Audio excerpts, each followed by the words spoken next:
I would ask, in light of the vision that was put forth by the participants in the civil uprising, does the current political environment look like what one that will bring about an equitable South Africa, and are we close to realizing a decolonization of the country? I'll refer to the decolonization of decolonization in South Africa and what we think of it, and also in comparison to other countries. So basically, decolonization in South Africa should look different than other countries because the issues are not the same. The common factor between South Africa and other countries is the persistence of racism and white supremacy. Colonization in South Africa since 1652 entailed conquest in the form of deprivation of sovereign title to territory and epistemicide. Decolonization, therefore, should take the form of restoring sovereign title to territory and cultural self-determination. The restoration of sovereign title to territory to the indigenous people involves the resolution of the national question. Now, the resolution can take three forms. Number one, it can take the form that white settlers are expelled from our land on the basis of Africa for the Africans, like the Garvey movement or Anton Lembede's Africanism. Then secondly, the white settlers, it can take the form that the white settlers remain but are integrated into the culture and the land of the indigenous people. So this is captured by Robert Sebukwe's metaphor in Here's an African Tree, or Steve Biko's Here is a Table. Now, the third and last form would be the transformation option, in which the white settlers retain the land they stole and continue to practice their own racist culture side by side with the indigenous people. This is derived from the Freedom Charter and liberal non-racialism. The Freedom Charter clearly states both Black and white. This is also reiterated in the preamble to the South African Constitution of 1996, which says, "We as the people of South Africa." This for the ANC was a form of decolonization, and it triumphed in 1994. But it is actually democratization rather than decolonization.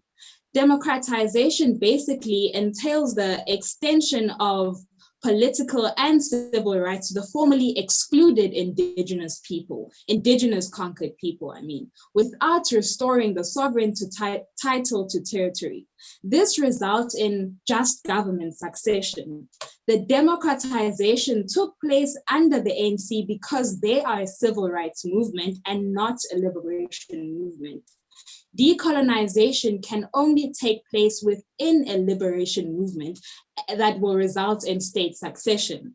The current call for decolonization in post-apartheid South Africa is an extension of the transformation in the name of decolonization. We can refer to it as aesthetic or cosmetic decolonization in the form of renaming things, teaching history, including a few Blacks into white-owned institutions. The call that needs to be made for us is one of total destruction of the white settler world and rebuilding of the Azanian civilization on the basis of African culture. You know, Tierney, you've brought up a very painful question. It's painful because, and I'm sure my colleagues will attest to that too, it's painful because when one reflects and thinks about the life that has been given without expecting anything in return, and to see what is now happening, it is hurting. I say so because I think the program you're talking about has not started 25 years later. We are seeking to appease people. We are seeking to patch some relationships. We are seeking to do things that will make the world see us in a certain way. It is painful for me, I'll be honest, and I say this without anything. And I think I should premise this by saying all those at least in my generation, who participated in one way or the other in the struggle, did so not because they expected anything in return. They did so because of the love of their country. They did so because of their loyalty to our country and to the continent. I remember very vividly the poem of Ingwapele Madingwane, Africa My Beginning, Africa My Ending. That was our war song. That was our struggle song. We knew what we meant when you say Africa My Beginning, Africa My Ending. But what we have seen since we took over is that, as Frantz Fanon said, those who come into power in a simple replace the system and the people who were driving a system that benefits the same people. If one has regard, for example, on simple things, you take the program of BE, which was meant to be a transformational program. Who has it benefited? Not the people, a few individuals. And and to make it worse, is that they have created a patronage system by legalizing it and by making sure that when they benefit, no one questions it. You are unable to question it because it's legal, it's normal, it's done through the channels of government.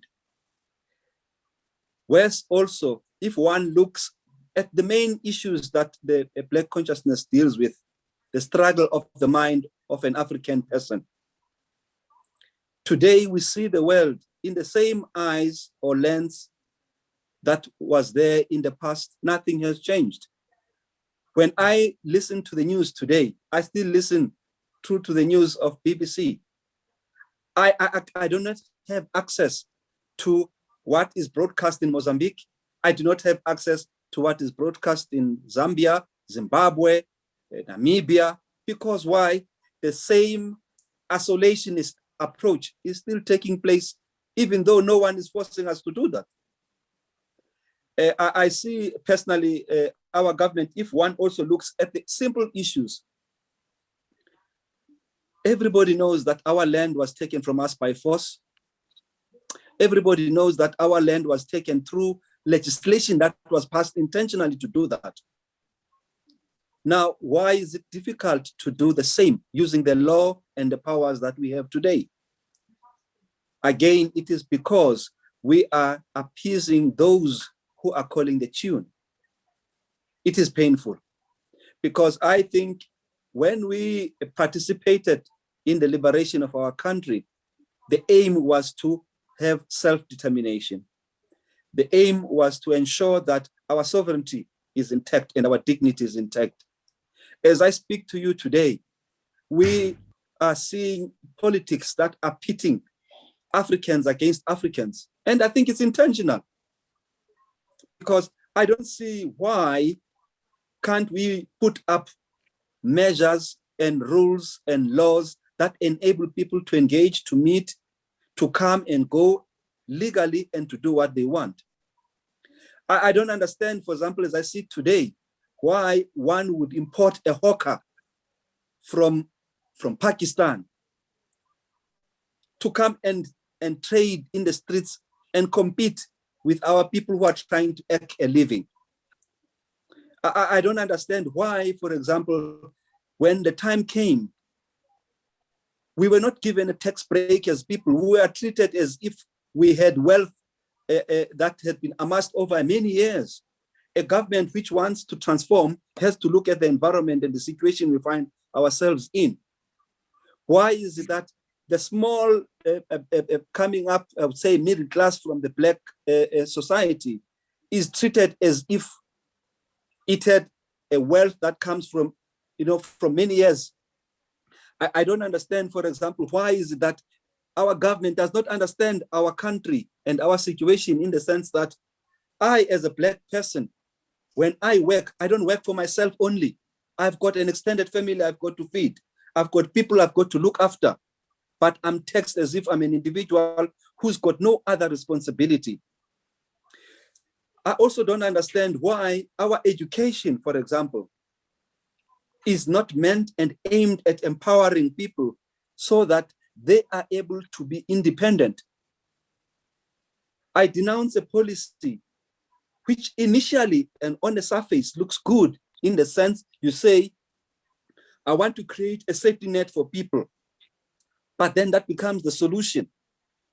What kind of a safety net do you have where government spend more money than it creates? Because I think if one has a social program, you must have a social program that has got a resource that is able to sustain itself, that is able to have a cake that is going to be shared by many people. What we find is something that seems to be intentionally aimed at destabilizing the country.